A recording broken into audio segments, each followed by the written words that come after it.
Hey guys, thanks for joining me for another Honkai Star Rail video, and today we're going to do a should you pull because the time I'm recording this, we're in maintenance for 2.0, so it is going to drop within a few hours. So I figured why not a better time than now to record a should you pull video, because the next time we can log into the game, there will be new banners, right? So the banners are going to be for Black Swan, and I apologize for the poor image quality there, that's what I could find. Black Swan, and then we have Imbibitor Lunae, they're going to be the 5-star kind of heading each banner.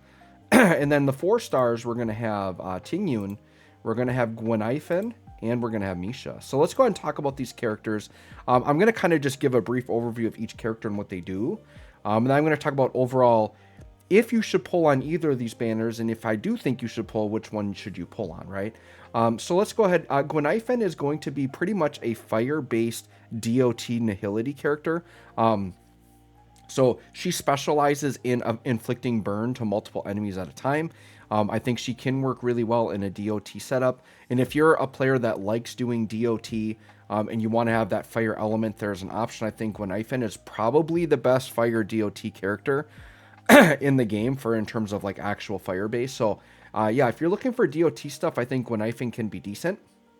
But Guifen isn't like a must pull or like a chase character, right? The other thing to keep in mind is during 2.0, you will get a 4-star selector, and Guifen is an option to pick from that. So if you do want to get Guifen and you're not worried about getting her, E6, and you're okay with her E0, that's another reason you wouldn't have to pull on these banners. You can get Guifen for free, and that's actually what I'm planning to do. Then we have Tingyun. Tingyun, I would say, is still on the upper echelon as in terms of like one of the best 4-star characters in the game, being a harmony character, right? These are support characters.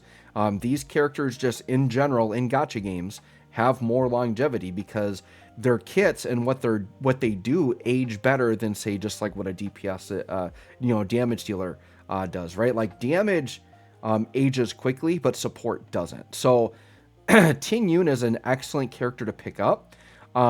If you're like a fresh account and you don't have Tingyun, she could be an incentive to go in on here, but I still would say only someone on the banner if you really want one of the 5-star characters. So maybe wait for my assessment on there. But I would just say in general, 4-star characters are, there's something that can help entice you on a banner.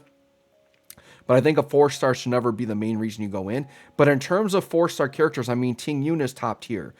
She's a support character, mainly a single target support, but she's really good at getting the most damage out of your main DPS. The really unique thing that Tingyun does that is really awesome is she does a big fat charge on your character's ultimate. So she gives you a really big energy charge to whatever character you use her abilities on. Pairs really well with a character like Jinglu, who wants to stay in her ultimate as much as possible, right? So excellent 4-star character for sure. But a lot of players are already going to have her also, right? Because it's been very well known in the game that she's very good, and she's been featured on banner several times. But she does definitely up the quality of the banner if you choose to pull here. Then we have Misha. Once again, apologize for the poor image quality there. So Misha is the new 4-star character, and Misha will be on these first banners. Misha is an ice destruction character. Without seeing Misha's numbers in the game, just looking at Misha's kit, I would say Misha just seems okay to me. The thing is Misha's main role, I would say Misha is kind of like a combination of Jingyuan and Jinglu, like a mini version of both of them, right? He's similar to Jingyuan in that Jingyuan like builds up stacks to make like his, I want to say Omega God, but his Thunder God do more damage, right? Misha similarly like builds up stacks to increase the damage of one of his attacks. But I don't know that he's going to be able to like out damage a 5-star like Jingyuan, right? And just based on, how much I use Jingyuan, like I barely use him, but there are fights that he's good in, but he's really AoE focused. Misha being a destruction character is more like 3-target focused instead of AoE focused. And then the other thing with Misha that I think is interesting is Misha, I would say, probably leans a little bit more debuff heavy. Like Misha's got stuff in his kit that really leans towards freezing the enemies. So I think that's where Misha's value comes in, is in the disruption of freezing. And I'm a player that uses freezing a lot. I do a lot of stuff with like March 7th and defense and freezing in some of these difficult modes. So I think Misha's biggest value is going to be his ability to like keep freeze on the enemies and disrupt the enemies through freeze. So I think that part of it will be interesting. I would say when you're looking at Misha, don't look at Misha in terms of a traditional destruction character in terms of like being like your main DPS. I don't think Misha is going to be that, but I think Misha could be a solid sub DPS slash like a freeze disruption character. So a really nice complement, I think, on an ice team, but I don't know that I would chase Misha, right? But I think Misha definitely could be fun to play with.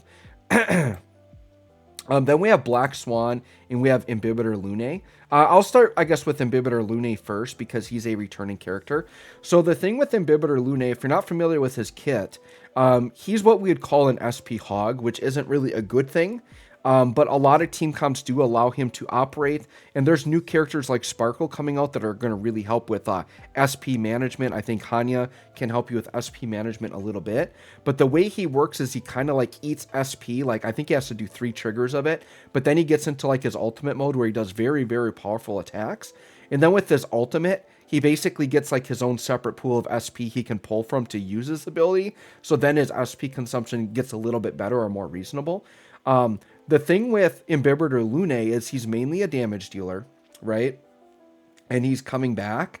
So I'd say if you didn't get him the first time and you want him, you could go for him. But I really wouldn't recommend going for him for a couple of reasons. One is everybody should have gotten Dr. Ratio, which can fill the imaginary DPS role, which is exactly what Imbibitor Lunae is already filling. So do you really need, if you don't have Imbibitor Lunae yet, right? You already know you have Dr. Ratio, who some players actually think is better than Imbibitor Lunae. So if you already got Dr. Ratio, I don't really feel like there's a need to go in and grab Imbibitor Lunae. I don't know that you need to double down on the imaginary damage dealer role. And then the other thing is damage is something that's going to age very quickly in this game. And you have to keep in mind, it seems like it's a long ways away, but it's going to come fairly quick. Star Rail's first anniversary is going to be coming up in April. And so far from what we've seen, Star Rail has handled like free rewards and like bonuses to the community like way better than Genshin, which in Genshin we know fumbles their anniversaries like so bad. I think Star Rail is going to kill it. The first anniversary I think is going to be crazy. They're going to come out with some really insane, crazy characters. So I would say in general, if you have a good enough damage dealer, which Dr. Ratio counts, right? I think he's a good enough damage dealer. I would probably advise most players to hold off on DPSs unless the character looks like insane, like they're going to be your favorite thing in the world.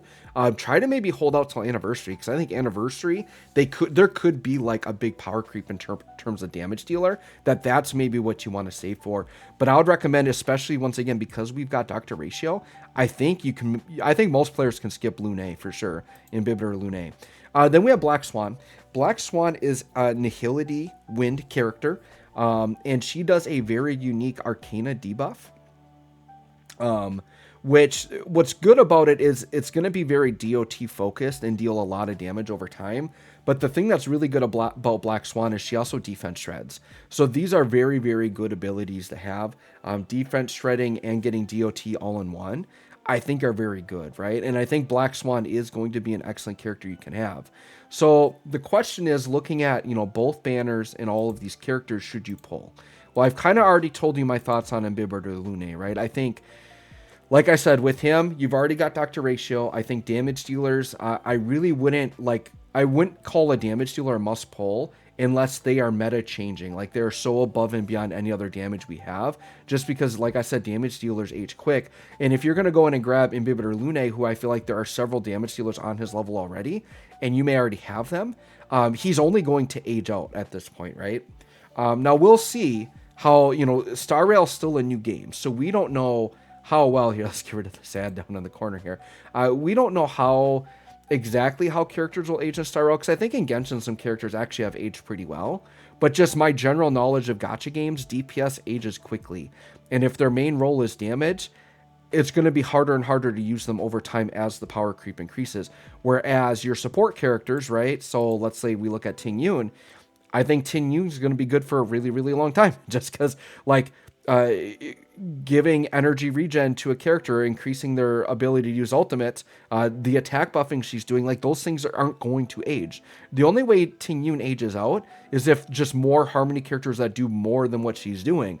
But she's a nice 4-star character going to be used for a long time, right? So I think Imbibitor Lunae is an absolute skip, to be honest. Black Swan, I would say overall, if you guys want my general opinion on the banners as a whole, I would probably just advise players to skip. I know it sounds crazy because there's a lot of hype for Black Swan. Black Swan is going to be very good, but the way I see Black Swan, I think there's two types of players that should summon for Black Swan. One is if you are someone who already has Kafka and you're a DOT player, those are the players that should go for Black Swan, because she's going to work so well with Kafka and she's going to do so well with the DOT teams, right? The other player that may want, I think that's the only player that maybe Black Swan's a must pull. The player that maybe she could be an interesting pickup is if you are lacking wind representation in your box and you just want a good wind character you can run, then Black Swan could be a good pickup. The thing though with Black Swan, I think as a standalone damage dealer, I still think Blade's probably going to be better. But Black Swan will be a little bit more superior if you're doing DOT types of setups, right?